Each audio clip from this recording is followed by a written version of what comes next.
Kahit panigpakaama at ina ka sa kanya, ako pa rin ang nanay niya. Sa akin siya lumabas kahit saan man tayo makarating. Wala kang laban sa akin. Mariing sabi ni Cassie. Napangisi si Clyde. Eh di sige, patunayan mo na lang sa korte na mabuti kang ina. Napatiimbagang si Cassie. Anong korte ang pinagsasabi mo dyan? Ibigay mo na sa akin ang anak ko ngayon din. Ani Cassie na nooy malaki ang mga hakbang na umakyat ng hagdan. Miguel! Sigaw nito habang umaakit ng hagdanan. Doon naman ito nasalubong si Manang Beth. Manang, nasa ng anak ko? Anito. Utang na loob kasi, umalis ka na. Tulog na ang bata. Bumalik ka na lang kapag nasa matiwino ka ng pag-iisip. Para kang palingkera na basta na lang sumusugod at nagwawala sa bahay na may bahay. Ilabas niyo ang anak ko. Kung hindi, papupulis ko kayo. Nanlalaki ang matang sigaw ni Cassie. Yan ba ang igaganti mo sa mga taong nagmalasakit at nag-aruga sa anak mo ng mga panahong di mo siya kayang panindigan? Imbes na manaw ka ng utang na loob at magpasalamat, ito pang igaganti mo sa amin? Nanggigigil na sabi ni Manang kaya agad na magitan si Clyde. Sige, kung gusto mong hawakan ng anak mo, pagbibigyan kita. Pero siguraduhin mong hindi ka gagawa ng kahit anong gulo. Nandun siya sa pangalawang kwarto sa kanan. Meron kang 1 oras para makasama siya. Pagkatapos makakaalis ka na. Anong 1 oras? Nahihibang ka na ba? Anong karapatan mong itago ang anak ko? Nasa loob ka ng pamamahay ko kaya lahat ng karapatan meron ako. Kung gusto mong makuha si Miguel, sampahan mo na lang ako ng kaso. Matalim ang tingin pinukol sa kanya ni Cassie bago ito dumiretso sa silid ng bata. Sigurado ka ba sa ginagawa mong yan, Clyde? Wala akong tiwala sa babaeng yan. Baka mamaya itakas niya ang bata. Ani Manang habang nakatanaw kay Cassie. Napatakip na lang sa mukha si Clyde sabay napayoko. Wala po tayong magagawa, Manang. Siya po ang ina. Nasa kanya po ang lahat ng karapatan. Anong pinabalak mo ngayon? Nagtaas ang paningin si Clyde. Hindi ko po alam. Yan kasi yung sinasabi ko sa iyo eh. Dapat noon pa lang dinimanda mo na yung si Cassie. Baka mamaya niyan ikaw pang mabaliktad sa korte. Alam mo namang magaling humabi ng kasinungalingan niyang si Cassie. Konting iyak lang yan, maaari niya nang mabola ang judge. Napayoko na lamang si Clyde. Noon pa kasi siya sinusulsulan ng mama niya at ni Manang Beth. Nasampahan ng kaso si Cassie sa pag-aanbad na sa bata pero hindi siya pumayag. Dalaan niya rin magkaroon ng isang ex-convict ang si Miguel.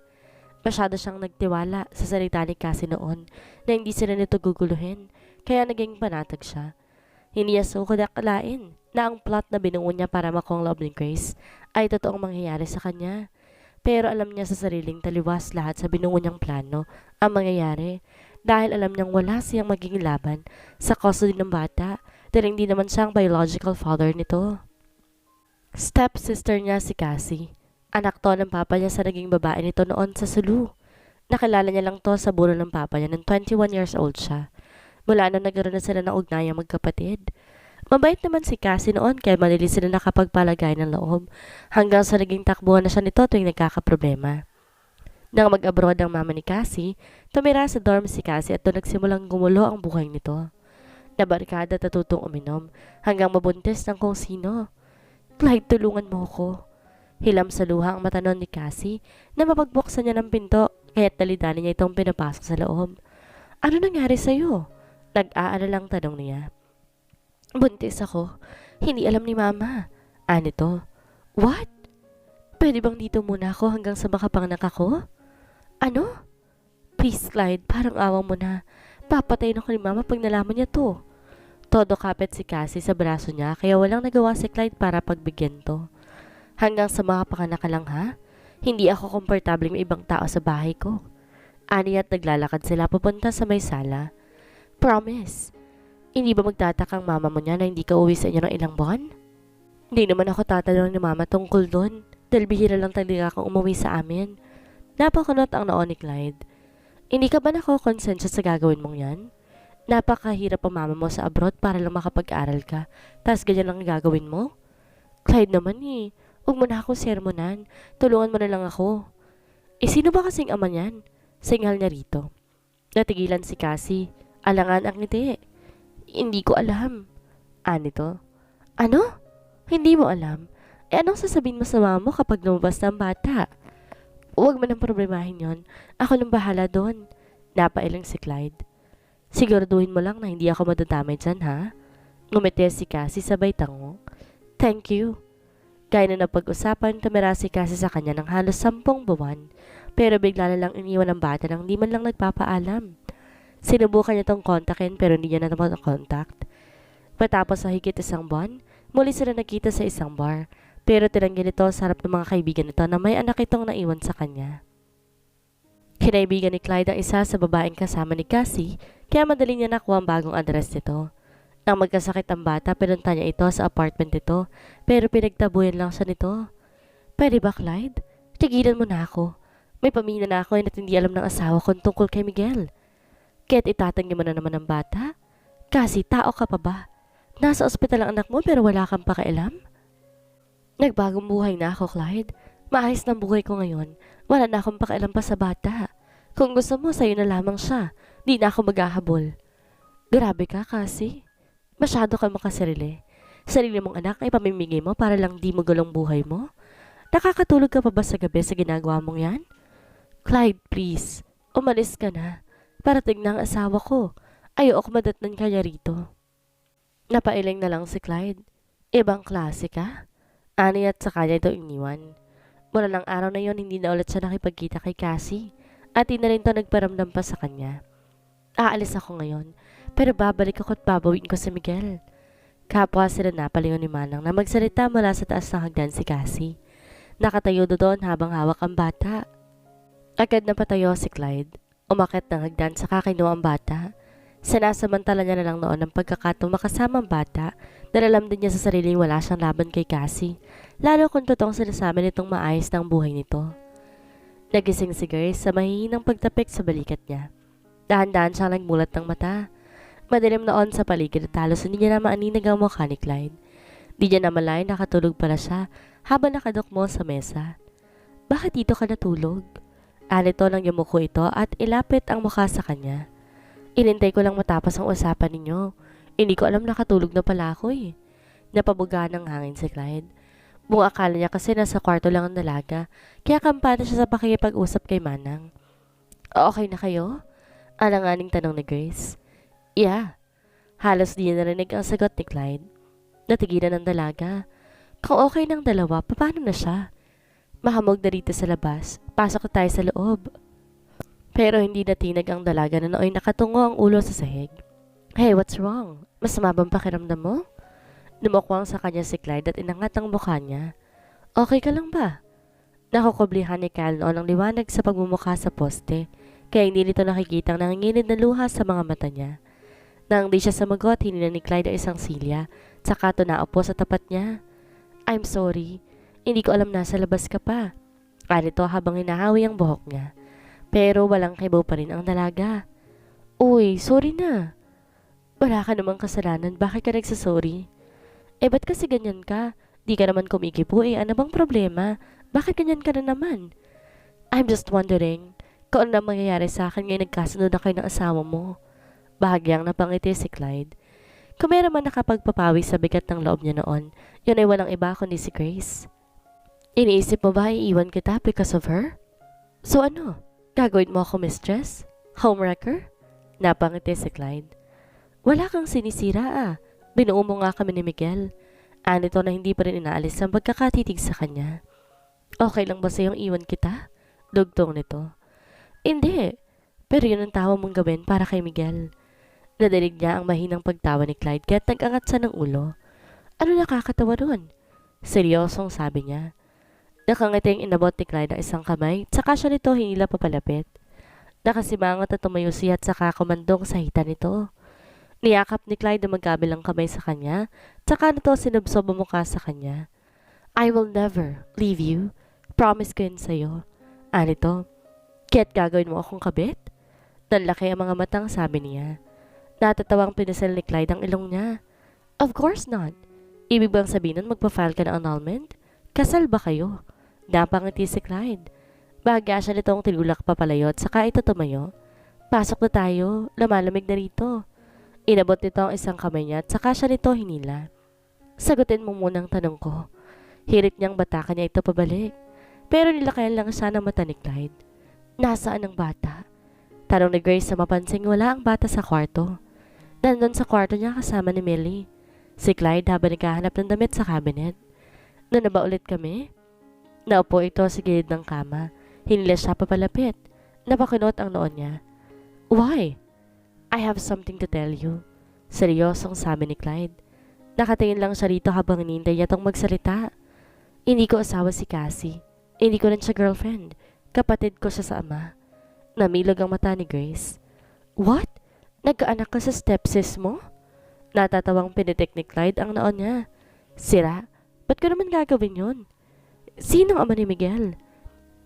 I don't know. Hindi rin alam ni Cassie kung sino nakabuntis sa kanya.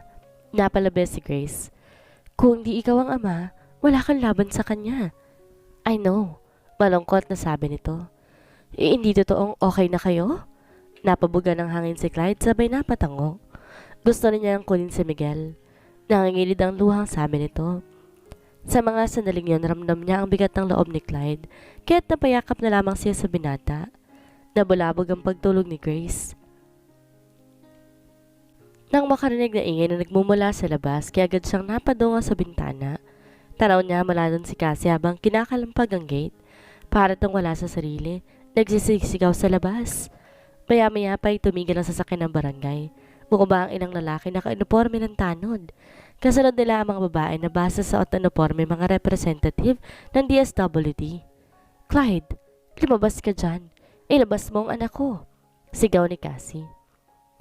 Pilit itong inaawat ng mga babae at ng mga barangay tanod, pero patuloy pa rin ito sa pagkalampag ng gate. Maya-maya pa'y natanaw niyang humahangos palabas si Clyde, kasunod ni Manang. Kailangan mo pa ba talagang umabot sa ganito, Cassie? Napaka-iskandalosa mo. Agad na sabi ni Manang. Misis, kumalma po kayo. Pag-usapan natin ito na maayos. Sabi ng isang babae na mataba na hindi nalalayo ang edad kay Manang. Napabuga ng hangin si Clyde na naway pilit pinakakalma ang sarili. Sa loob na lamang ho tayo mag-usap. Aniya at saka inilawang ang pagkakabukas ng gate. Na makarating sa sala, agad nang nagpaalam si Clyde para kunin ang bata. Bihisan mo na ang bata. Pakimpake mo na rin ang mga damit niya. Walang emosyong sabi ni Clyde. Na makapasok ng silid. Napaawang naman ang mga labi ni Grace. Are you sure? Naupo si Clyde sa gilid ng kama, tsaka ito maring napahaplos sa kanyang mukha. Do I have a choice? Nangingilid ang luhang tanong nito. You can file a case against her. Patunayan mo hindi niya deserve maging ina. Ikwento mo sa kanila kung paano inabandona ni Cassie ang anak niya. Napailing si Clyde. Kung yung ugali niya noon, ang ugali niya ngayon, hindi ko talaga hayaang makuha niya ang bata. Bago pa dumating ang araw na to na ipacheck ko na kay Luis ang status ng buhay ni Cassie ngayon, maging ang ugali ng asawa niya. Totoong maayos na nga ang buhay niya. Dahil matino at mabait ang napangasawa niya, kaya kahit papaano naman, hindi ganun kabigat para sa akin ang bumitaw sa bata. Recently lang nang malaman ko na walang kakayang mag-anak si Paul, ang asawa ni Cassie, kaya nagkaroon ng nakasanob si Cassie na sabihin dito ang tungkol kay Miguel. Totoo ang sinasabi ni Cassie na tanggap ng asawa niyang bata kahit di niya pa ito nakikita. In fact, namili ito ng mga gamit ng bata habang nasa US sila. Napayo ko si Clyde. Masakit sa loob ko ibalik ang bata pero ayoko rin namang magpaka-selfish not to give her to her mom. Masyado pang bata si Miguel. Kailangan pa niya ng pag-aaruga ng tunay niyang ina. Bahagyang napangiti si Grace. Napahanga kasi siya ng binata. Ramdam niya. Ito, hindi na rin napigilan pa noon ni Clyde ang sarili at napakagulol na nga din to ng iyak. I'm sorry, baby. Hindi ka ipinaglaban ni Papa. You'll be much better with your mom. Bulong niya sa bata. Hindi maiwasang maluhan ni Grace habang pinapanood ang mag-ama. Oo, mag-ama. Dahil totoo namang nagpakaama si Kyle. Sa bata, nilapitan niya mga ito at sa kanya niyakap. Sa sandaling niya natutunan niya rin mahalin ang bata, kaya ganoon na lamang ang pag-agos ng luha niya. Are you sure? Hindi na natin siya ipaglalaban? What if mali ka ng akala? Paano kung mapahamak si Miguel? Hilam sa luhang napangiti si Clyde. Kinabig siya nito at saka siya hinalikan sa noo.